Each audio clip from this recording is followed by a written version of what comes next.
Assalomu alaykum azizlarim. Bugungi ochilimimiz mavzusi aqlingizdagi, ko'nglingizdagi kishini sizga bo'lgan munosabati va tuyg'ulari.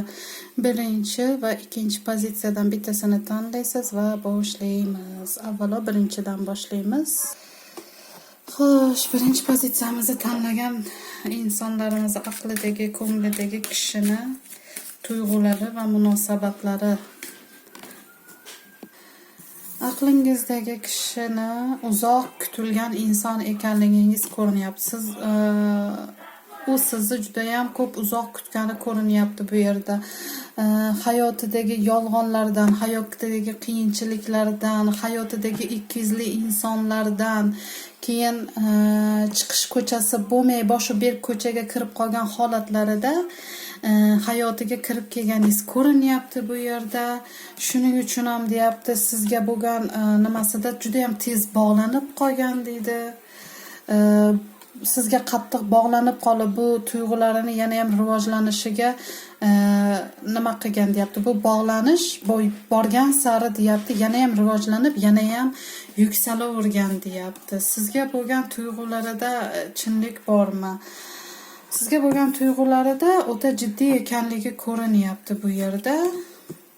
Qarorli, qat'iyatli va jiddiy ekanligi ko'rinyapti. Ya'ni aytib o'tganimdek, hayotida juda ham og'ir vaziyatlarda, xiyonatlarga, yolg'onlarga uchraganida yoki bo'lmasam yaqin insonlari qiyin vaziyatlarga olib kirib qo'yganida, yonidagi insonlari uni tark etganida yoki bo'lmasam uni qalbini, ko'nglini tushunmasdan dilini yaralagan bir vaqtlar ichkarisida kirib kelgan ekansiz.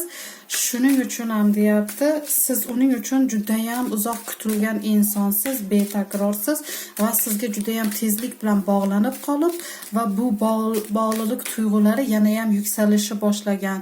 Bu yerda o'ta kuchli sevgi demayman, qattiq bog'lanish bor deyapti. O'ta qattiq bog'lanish bor. Ya'ni sevgidan ham kuchliroq bu. Sevgini vaqtlar kelsa ayrilib ketgandan keyin unutish mumkin, lekin bog'lanib qolgan insonda ayrilishi ham imkonsiz, ayrilib ketadigan bo'lsa ham unutishi imkonsiz.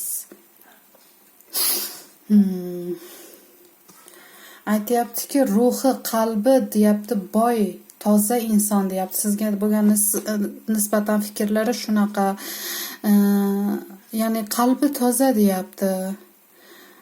Nima deydi? Hamma sirlarini siz bilan birga bo'lisha olishini ko'ryapti bu yerda siz bilan birga. Zaten deyapti, hayotida kerakli tajribalarni, kerakli qoziqlarni oldi, ya'ni orqadan pichoq urishlarni oldi, kerakli hayotidan xulosalari chiqarib bo'lgan bu inson. Hayotida kim kerak, kim kerak emas, o'zi yaxshi biladi. Hozirgi vaqtda siz uni hayoti uchun o'ta kerakli inson ekanligingizni ham aqlan, ham qalban bilib turibdi deydi. Xo'sh, ikkinchi pozitsiyamizni tanagan insonlarimiz aqlidagi, ko'nglidagi kishini, ya'ni hozir munosabatdasiz, bu ayrilib ketganlar uchun emas, munosabatda bo'lgan insonlar uchun sizga bo'lgan tuyg'ulari qanaqa?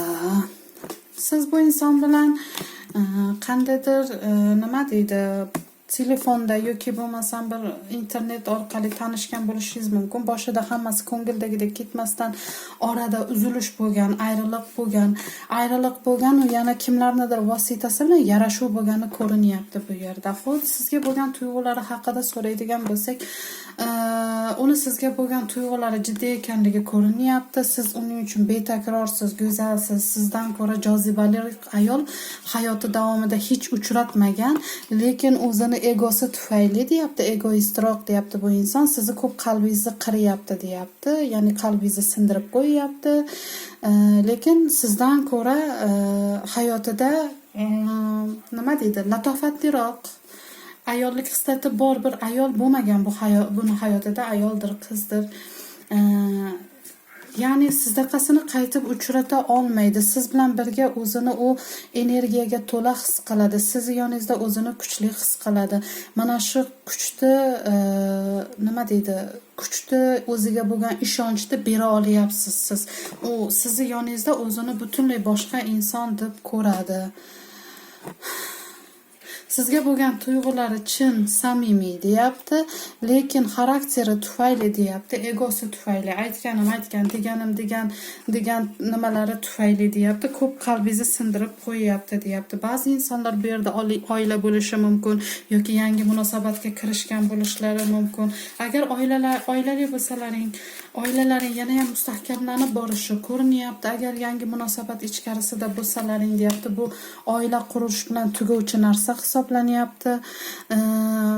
Aytyaptiki, oila qurish vaqtida yoki oila bo'lsangiz deyapti, mas'uliyatni bo'yniga oladi deyapti. Sabr qilishi mumkin, mas'uliyatni bo'yniga olishi mumkin, lekin orada sizni ko'p ko'nglingizni og'ritib qo'yishi mumkin. Bu uni xarakteri bilan bog'liq narsalar, lekin aslida yaxshi inson va sizga bo'lgan tuyg'ulari chin deyapti. Sizga vaqti kelsa surprizlar qilish haqida o'ylaydi. Siz uni qalbida chuqur yeringiz bor. Aytib o'tganimdek boshida, sizdan ko'ra zarif va latofatliroq ayol hayotida bo'lmagan. Va deyapti, bu inson sizga umrini bo'yi oxirigacha deyapti, sadoqat bilan bo'lib qoladi deyapti. Balkida kechadir, bugundir, o'tmishdadir xato qilgan bo'lishi mumkin, boshqa, lekin bundan keyin hayotini sizga bag'ishlab sadoqatli bir inson bo'lishi ko'rinyapti. Doimo sadoqatli bo'lib, og'ir kuningizda ham yoningizda bo'lishi ko'rinyapti. Sog' bo'ling.